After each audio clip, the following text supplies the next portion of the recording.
एक बार फिर आप सभी का स्वागत है और बुलेटिन की शुरुआत कर लेते हैं इस वक्त की बड़ी खबर के साथ। राजस्थान सीएम को लेकर हलचल तेज हो गई है। तीनों पर्यवेक्षकों के आज जयपुर पहुंचने के आसार हैं और पर्यवेक्षकों की मौजूदगी में आज बीजेपी विधायक दल की बैठक के भी आसार हैं। तो बड़ी खबर आप तक पहुंचा रहे हैं। राजस्थान में सीएम को लेकर हलचल तेज, तीनों पर्यवेक्षकों के आज जयपुर पहुंचने के आसार और ऑब्जर्वर्स की मौजूदगी में आज बीजेपी विधायक दल की बैठक के भी आसार। ऑब्जर्वर्स कर सकते हैं विधायकों से मुलाकात और राजस्थान के सीएम को लेकर अब हलचल तेज। और हमारे साथ इस खबर पर ज्यादा जानकारी लिए मुबारिक खान फोन लाइन पर जुड़ गए हैं। मुबारिक, क्या कुछ हलचल है हमें बताइए और राजस्थान के सीएम के नाम को लेकर सभी का इंतजार कब खत्म हो रहा है? मुबारिक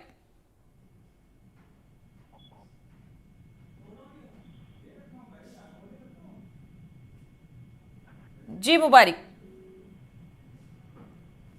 तो मुबारिक से फिलहाल हम संपर्क नहीं कर पा रहे हैं, उनसे जुड़ने की कोशिश करेंगे। लेकिन खबर आपको बता दें कि राजस्थान सीएम को लेकर हलचल तेज है और तीनों पर्यवेक्षकों के आज जयपुर पहुंचने के आसार है। इस बीच हमारे साथ सोमू आनंद जुड़ गए हैं इस खबर पर ज्यादा जानकारी लिए। सोमू आनंद का रुख करेंगे, उनसे जानेंगे कि सीएम को लेकर हलचल तेज है राजस्थान में, कब वो राजस्थान का सीएम कौन होगा इस बात का ऐलान और अब कितनी देर है? सोमू आनंद बताएं हमें। जी देखिए, अब सवाल यह नहीं है कि राजस्थान का मुख्यमंत्री कौन बनेगा, बल्कि सवाल ज्यादा बड़ा यह है कि राजस्थान में आखिर मुख्यमंत्री कब बनेगा। क्योंकि लोग यही पूछते हैं कि चुनाव परिणाम आने के अब 7 दिन बीत चुके हैं, 1 हफ्ता बीत चुका है, लेकिन अभी तक मुख्यमंत्री के नाम का ऐलान नहीं हो पाया है। तो सबसे बड़ा सवाल यही है। विधायक दल की बैठकों के लिए पर्यवेक्षकों की घोषणा हो चुकी है, लेकिन पर्यवेक्षक अब तक यहां पहुंच नहीं पाए हैं। दिल्ली में जरूर बैठकों का दौर जारी है, लेकिन जयपुर में सिर्फ कयासबाजियां चल रही हैं और इसके अलावा कुछ नहीं हो रहा है। कल भले ही जेपी नड्डा राष्ट्रीय अध्यक्ष ने बातचीत की है विधायकों से अलग अलग स्लॉट में, लेकिन जो प्रक्रिया है मुख्यमंत्री चुने जाने की कि विधायक दल की बैठक होगी, उसमें नेता का नाम आएगा, उस प्रक्रिया का इंतजार अभी भी राजस्थान को अभी भी है। तो देखने वाली बात यह है कि कब तक आखिर पर्यवेक्षक पहुंचते हैं। ऐसी उम्मीद जताई जा रही है कि आज तीनों पर्यवेक्षक यहां पहुंच सकते हैं और उसके बाद विधायक दल की बैठक होगी जिसमें मुख्यमंत्री के नाम की घोषणा की जाएगी। मुख्यमंत्री के नाम को लेकर कई सारे नाम तो पहले से लिस्ट में है ही और ये भी कहा जा रहा है कि जो नाम चर्चा में है उससे इतर भी कुछ नाम हो सकते हैं जो कि राजस्थान को चौंका सकते हैं। जी। और सोमू, मैं आपसे एक चीज और जानना चाहूंगी क्योंकि आपने इलेक्शंस को कवर किया है और लगातार वहां पर सक्रिय हैं राजस्थान में, तो वहां पर जैसे कि अभी बालकनाथ का हमने कल सोशल मीडिया हैंडल पर देखा कि उनका कहना है कि वो प्रधानमंत्री नरेंद्र मोदी से अभी और बहुत कुछ सीखना चाहते हैं। उसके अलावा जो तगड़े उम्मीदवार हैं उनमें वसुंधरा राजे और गजेंद्र सिंह शेखावत, इसके अलावा कुछ और नाम भी शामिल है जिनको लेकर हलचल ये हो रही है कि इनमें से कोई हो सकता है। तो वहां से क्या खबरें निकल कर आ रही है कि होगा कौन, कौन वो चेहरा होगा, क्या तय हो गया है या क्या कुछ है हालात? जी देखिए, एक अहम बात यह है कि भारतीय जनता पार्टी के केंद्रीय नेतृत्व के बारे में यह कहा जाता है कि जो भी खबरों में आता है वो लगभग लिस्ट से बाहर होता है। तो आप देखिए कि कई सारे नाम ऐसे आए हैं जो कि अब लिस्ट से बाहर बताए जा रहे हैं। वसुंधरा राजे जरूर दिल्ली पहुंची और वहां पर जाने के साथ उन्होंने ये कहा था कि वे अपनी बहू से मिलने आई हैं, पारिवारिक कारणों से आई हैं, लेकिन सब जानते थे कि उनकी मुलाकात जो है वो आला नेताओं से होनी है। जेपी नड्डा से वो मिली, उन्होंने अपनी बात रखने की कोशिश की, उन्होंने क्या कुछ कहा वो तो अभी साफ नहीं हो पाया है, लेकिन ये जरूर है कि निकलते वक्त भी उनके पास में जो पूरे कागजात थे तो वो दिखा रहे थे कि उन्होंने लोकसभा का विवरण दिया है कि किस लोकसभा में किस तरह की स्थिति रहने वाली है। उसके अलावा भी कई सारे नाम चर्चा में हैं, लेकिन कल देखिए आपकी सोशल मीडिया पे भारतीय जनता पार्टी के प्रदेश अध्यक्ष सीपी जोशी का नाम भी खूब चला और उनके बारे में ये लिखा जा रहा है कि राजस्थान को सीपी जोशी जैसा मुख्यमंत्री मिलना चाहिए और ये ट्रेंड करते रहा पूरे दिन। तो पूरे दिन ट्विटर पे कई सारे नाम ट्रेंड करते रहे और उनमें सीपी जोशी का नाम था, अश्विनी वैष्णव का नाम था, किरोड़ीलाल मीणा का नाम था। लेकिन हम ये जान रहे हैं कि इसके अलावा भी कई सारे नाम हैं जो रेस में हैं। गजेंद्र सिंह शेखावत का नाम है, अश्विनी वैष्णव का नाम है, ओम बिरला का नाम है और इसके अलावा गाहे बगाहे जो भारतीय जनता पार्टी के राष्ट्रीय महामंत्री रहे सुनील बंसल का नाम भी पॉलिटिकल कॉरिडोर में लिया जाता है। जी। और सोमू, एक चीज और, यहाँ पर पर्यवेक्षकों को तो नियुक्त कर दिया गया है, तीनों के नाम भी सामने आ गई हैं। इनमें राजनाथ सिंह की भूमिका क्या रहेगी और विधायकों के साथ जो मुलाकात होगी पर्यवेक्षकों की, उसमें मुख्य तौर पर किन चीजों को लेकर बातचीत की जाएगी, इस पर भी बताएं हमें। जी देखिए, राजनाथ सिंह की अहम भूमिका होने वाली है। वे पार्टी के दिग्गज नेता है, राष्ट्रीय अध्यक्ष रहे हैं और राजस्थान से उनका वास्ता रहा है। राजस्थान में अक्सर वे अलग अलग भूमिकाओं में आते रहे हैं। वसुंधरा राजे से उनके संबंध जग जाहिर है, कभी खट्टा कभी मीठा उनसे संबंध रहा है। कभी वसुंधरा राजे इतनी पावरफुल हो गई थी कि उन्होंने राजनाथ सिंह को आंखें दिखाई, और कभी वो राजनाथ सिंह थे जिन्होंने वसुंधरा राजे को फिर से बैक करना शुरू किया। तो कई सारी चीजें उसमें शामिल हैं।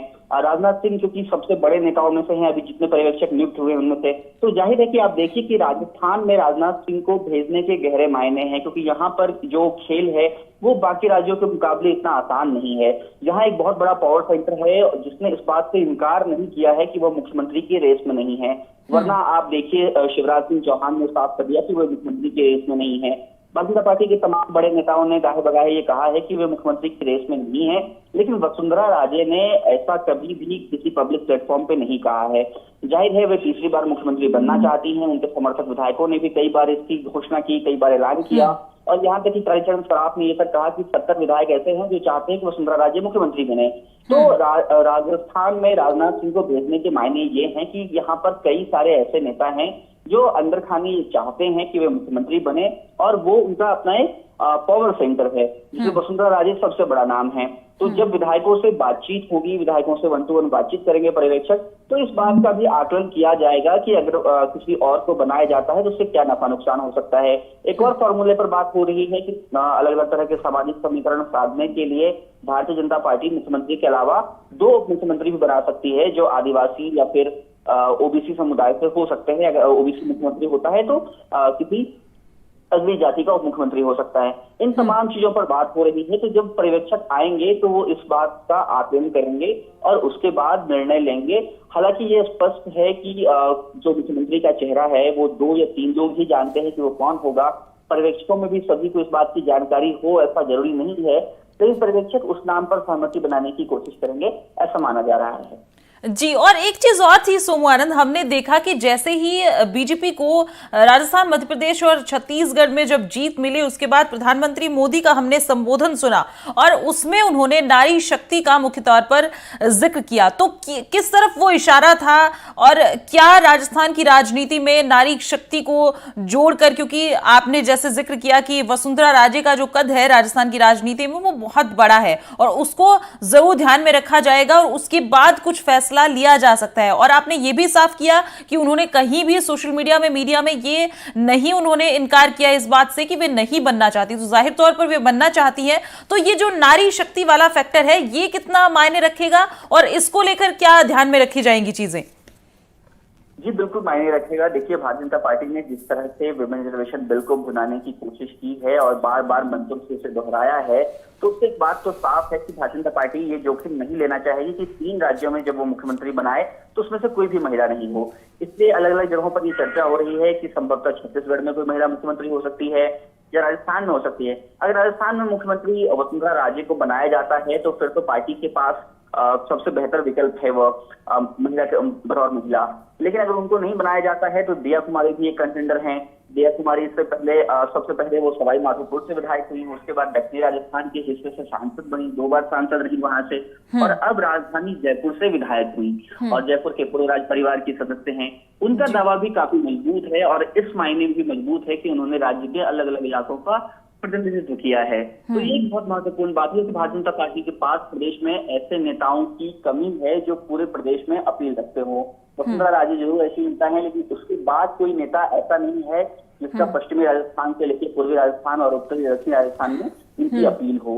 तो उस मामले में दिया कुमारी फिर भी ये है कि उन्होंने पहले पूर्वी राजस्थान का और फिर बाद में दक्षिणी राजस्थान का प्रतिनिधित्व किया है और उनका ताल्लुकात जो है वो जयपुर के पूर्व राजधानी से है। तो ये भी उनके दावे को मजबूत बनाता है। वो महिला भी हैं तो ऐसे में अगर भारतीय जनता पार्टी आगे भी इसको भुनाना चाहती है तो दिया कुमारी उनके लिए मुफीद चेहरा साबित हो सकती है। जी, और दिया कुमारी की यहाँ पर आपने बात की सोमू, तो एक चीज इसी से मिला जुला मेरा सवाल ये है कि बीजेपी जो है युवाओं को लेकर बहुत अग्रणीय वो रहती है कि किसी भी चीजों में या जब भी संवाद होता है या जो भी संबोधन होता है उसमें युवाओं का मुख्यतः जिक्र होता है, युवाओं को आगे रखकर चलती है। तो क्या कोई युवा चेहरा भी इस दौड़ में है? जी बिल्कुल, देखिए इससे इनकार नहीं किया जा सकता है, क्योंकि महत्वपूर्ण बात यह है कि भारतीय जनता पार्टी ये चाह रही है कि आगे वो किसी भी ऐसे ही चेहरे को मुख्यमंत्री बनाए जो प्रदेश में अगले 1-2 दशक की राजनीति को दिशा दे सके और पार्टी का वो मजबूत चेहरा हो सके, पार्टी को नेतृत्व दे सके। तो जाहिर है कि अगर ऐसा होता है तो इसमें युवाओं का ही चयन होने की सबसे अधिक संभावना है।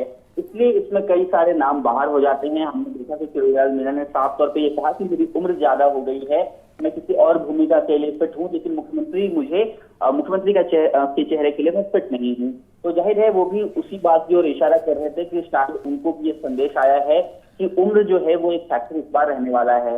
और क्योंकि हम देख रहे हैं कि राजस्थान में इस बार वोटर भी जो थे 30% के आसपास जो वोटर थे वो युवा वोटर थे, तो उनकी भी भूमिका है आगामी लोकसभा चुनाव में भी। इसलिए बहुत संभव है कि भारतीय जनता पार्टी इस बात की कोशिश करे कि उन युवा जो वोटर्स हैं उनको साधने के लिए, पार्टी को अगले 1-2 दशक तक दिशा देने के लिए एक ऐसे चेहरे को चुना जाए जो युवा हो, जिसकी उम्र अपेक्षाकृत कम हो। जी सोमू, तमाम जानकारियों के लिए आपका बहुत शुक्रिया, और आपने जो फैक्टर्स साफ किए हैं उनसे कुछ चीजें क्लियर होती नजर आ रही हैं। लेकिन अब इंतजार उसी चीज का है जो आपने जिक्र किया कि कब बनेगा मुख्यमंत्री, क्योंकि जो चुनाव के नतीजे आए हैं उसको काफी दिन बीत चुके हैं और ऑपोजिशन भी इस पर सवाल खड़े कर रही है कि राजस्थान में मुख्यमंत्री आखिर कब बनेगा। अशोक गहलोत ने साफ तौर पर सवाल खड़े किए हैं। ये बहुत ही अहम और दिलचस्प जानना कि कौन होगा राजस्थान का मुख्यमंत्री और कब बनेगा मुख्यमंत्री। खैर